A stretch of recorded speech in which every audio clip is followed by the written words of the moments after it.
एक प्रश्न जवाब दे देता हूँ। पहला प्रश्न था डीजी महाराष्ट्र के बारे में। सो डीजी's appointment in any state is governed by the procedure where the name of the senior most officers are sent to the UPSC. UPSC selects the person, and there is a Honorable Supreme Court decision on this in Prakash Singh's case. The entire issue of this will be handled as per the legal pronouncements governing the subject. This name has been cleared by UPSC, but however, exactly what has been dictated, what has been ordered in this Honorable Supreme Court's order, this case will be handled according to that. Somebody asked about 2 phases in Jharkhand and 1 phase in Maharashtra.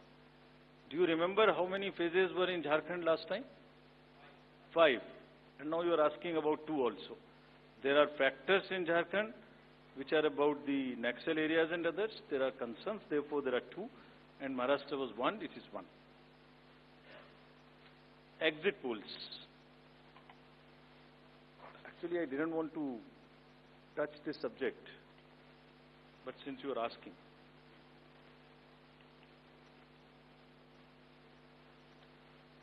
Exit polls के आने की वजह से, exit polls के एक expectation set करने की वजह से एक बहुत बड़ा, लेट मी एक्सप्लेन, एक बहुत बड़ा डिस्टॉर्शन पैदा हो रहा है। ये आप सब लोग यहां हैं, ये एक आत्मचिंतन का और आत्ममंथन का भी विषय है प्रेस के लिए, खासतौर से इलेक्ट्रॉनिक मीडिया के लिए।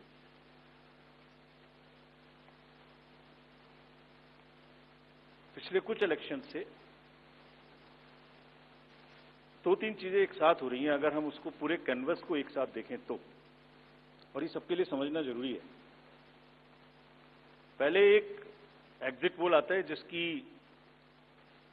हम उसको गवर्न नहीं करते, जो एस्टेब्लिश्ड रिजीम है, स्टैट्यूटरी एंड जुडिशियल रिजीम, उसमें हम उसको गवर्न नहीं करते। लेकिन एक खुद के आत्मचिंतन की जरूरत जरूर है कि वो उसका सैंपल साइज क्या था, उसका सर्वे कहां हुआ, उसका रिजल्ट कैसे आया। अगर मैं उस रिजल्ट से मैच नहीं किया तो मेरी क्या रेस्पॉन्सिबिलिटी है, कहीं कोई डिस्क्लोजर्स हैं कि नहीं है, ये सब देखने की जरूरत है बहुत सख्त। There are bodies which govern this. There is NBSA, there are other bodies which self-regulate, and I am sure the time has come that the associations, bodies which govern will do some self-regulation. Because इसी से जुड़ा हुआ दूसरा विषय है जो कि बहुत ही इंपॉर्टेंट है। जिस दिन पोलिंग खत्म हुई उससे रफली 3rd डे काउंटिंग होती है। आज शाम को 6 बजे से एक एक्सपेक्टेशन राइज हुई।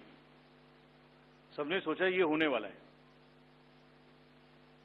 जिसका कोई साइंटिफिक आधार, जिसका कोई लीक पब्लिक में डिस्क्लोजर में नहीं है। जब काउंटिंग का समय शुरू होता है तो 8:05 और 10 मिनट से रिजल्ट्स आने शुरू हो जाते हैं, जिस नॉनसेंस।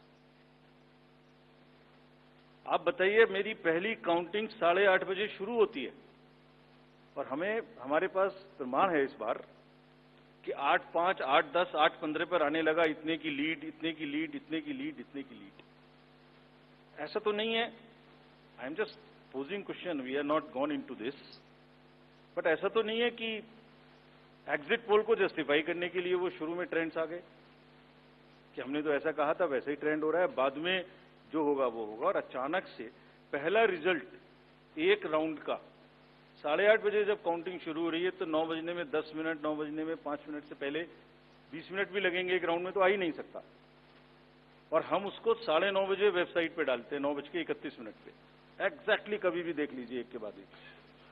9:30 पे हम उसको अपनी वेबसाइट पे डालते हैं, फिर 11:30 पे डालते हैं, फिर 1:30 पे डालते हैं।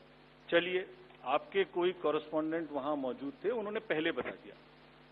प्रोसेस काउंटिंग में रिजल्ट को स्क्रीन पे दिखाना पड़ता है, एजेंट के साइन लेने पड़ते हैं, ऑब्जर्वर से जस्टिफाई कराना पड़ता है, तो ऑफिशियल साइट पे आने में आधा घंटा लग सकता है। लेकिन 9 बजे से 9 बजने में 10 मिनट से पहले कैसे आते हैं? और उससे क्या होता है, एक तो एक्सपेक्टेशन है एग्जिट पोल्स की, उसके बाद 8:45 बजे तक मैंने दिखा दिया, उसी के मापदंड से कि वो लीड कर रहे हैं लोग। तो वास्तविक रूप से जब वो एक्चुअल रिजल्ट्स आने शुरू होते हैं तो एक मिसमैच होता है, and that mismatch is also giving, this can lead to serious issues sometimes. Even the gap between expectation and achievement is nothing but frustration.